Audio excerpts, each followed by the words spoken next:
Anyone will have seen this image online, the sort of sad, deflated looking. Ooh. There we go. Yeah. It's live, folks. Yeah. I was all geared up for like proper grapple launcher, but no, it's a bit of a from. Yeah. We could make one. Yeah, let's make some pyrotechnics. What could possibly go wrong? Yeah. Keep us busy during the downtime. Yeah, well, I mean, all you need is a tube and... explosives. Coffee's ready!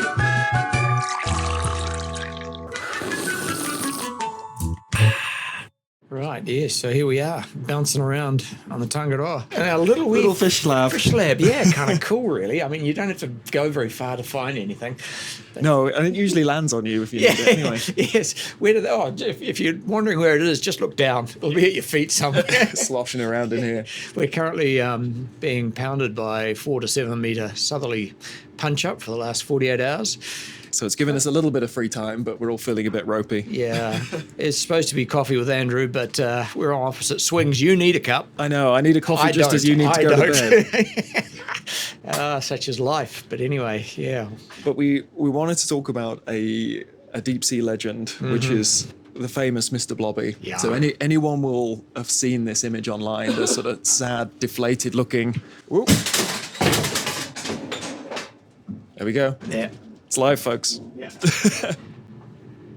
So we've seen that image ascribed to all sorts, and the original reference seems totally lost. Yeah. But you know, because your hand is in that shot. Well, I was on that swing when it came up and landed on the deck. And the two photographers were Robin McPhee, who was working at Te Papa at the time, and Karen Parkinson, who was working at, or still is, working at the Australia Museum. And there were actually 3 specimens.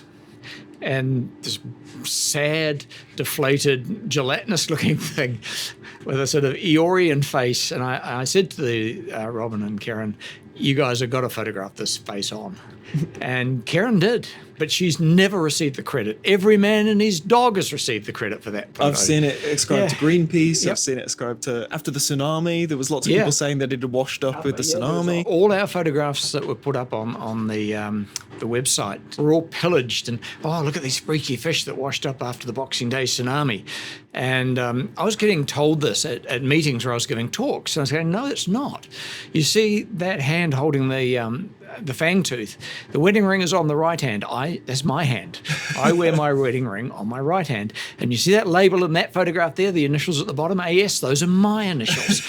No, I was nowhere near Southeast Asia when the Boxing Day tsunami hit. 15 years earlier, or something like that. 20 years earlier. It's almost 20 years to the day that we were out on Northants, 2003. Yeah. So just over 20 years. So here we are doing it all again, but in a somewhat more hostile environment. 20 years later, we're on the same vessel. Mm-hmm, on the same vessel. That photo was probably taken in the same room because we got another blobfish. We got another blobby. Not quite in the same room. If you listeners imagine, behind us is a kind of a hatchway, a servery, which goes into what's called the Detis Dry Lab. And on Northants, that was actually the photography suite. Oh, so that was where right behind us is right where behind us, yes. Blobby the Blobfish picture was taken. Probably on that desk. And so you recreated Mr. Blobby. Yeah, well, when we got one, and it's the same boat, and it's been 20 years, so yeah, it's in slightly better nick. I think it's quite a bit bigger. It's still got its natural markings, but it still looks a bit deflated and has the sad nose. It doesn't really have that sort of proboscis-like nose. No, not as much. Not as much. It was in better condition. And, well, I have serious questions as to whether or not we've got the species right there. Right. A number of different species names have been floated for Mr. Blobby. There's Cycrolutes microporus, there's Cycrolutes marcedus, and really tragically, the world authority on this group, Joe Nelson, passed away. And his protege, I guess you could call him, who was going to take over, basically sort of vanished. Nobody knows where he went. He was keyed up to come out to New Zealand to work on the Cycrolutidae for Fishes of New Zealand book. Everything was lined up, and then suddenly he went dark and stopped replying to emails. And in the end, I contacted the museum he was associated with, and they were going, no, we don't know where he's gone. So I don't know.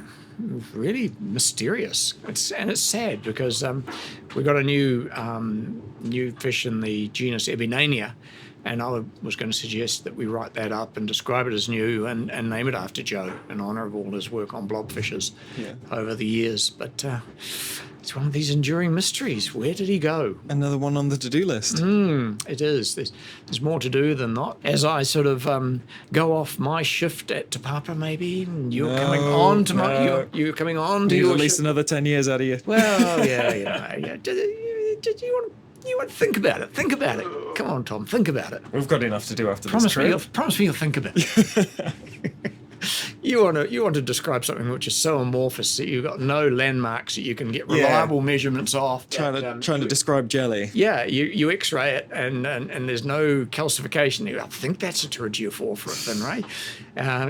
But the skull though, the skull's so hard. Well, it isn't. It isn't.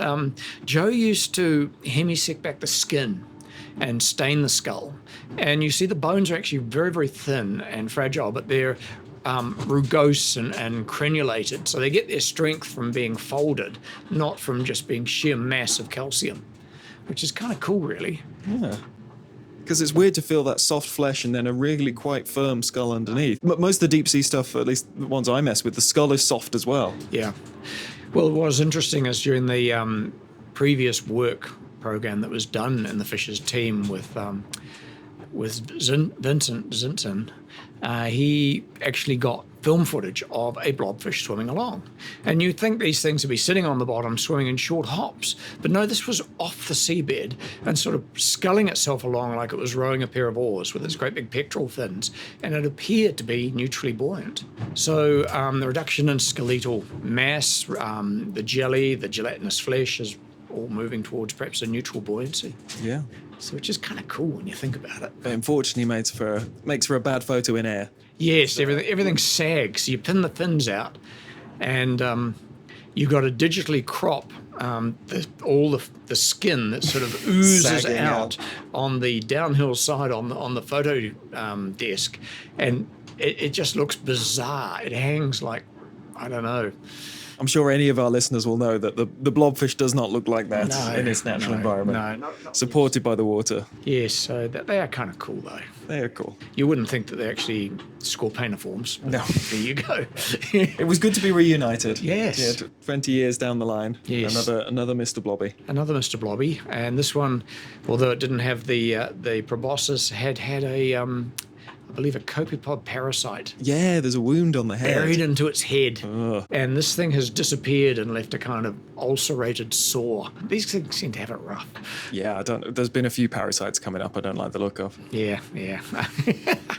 Yeah, well, fingers crossed the weather's going to start to behave itself. You're going to send the lassie come home signal to your hopefully baited picking traps. up traps this evening. Yeah, finding them on the surface and then see who's got the best grapple hook toss on deadliest catch. Throw the science grapple hook. Mm-hmm. Yep. Yeah, we need a grapple gun, I think.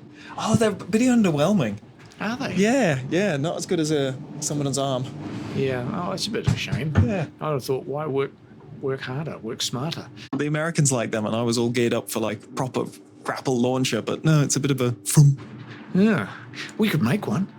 Yeah, let's make some pyrotechnics. What could possibly go wrong? Yeah. Keep us busy during the downtime. Yeah, well, I mean, all you need is a tube and explosives. Well, we could use gas. If we could, I'm looking at a barbecue underneath a wrap over there. I'm sure there's a gas bottle associated with that. Yeah, that'd be a propane tank, sure. I mean, really, what could go wrong? I mean, All right, we've got our afternoon project then. Yeah, I know, and we could knock up a health and safety briefing and bring it up at the toolbox this afternoon. We'll fill out all the proper forms. We'll make sure the forms are filled out. Okay, let's do this thing. All right, that's it. That's our afternoon sorted. Right, cheers. Cheers.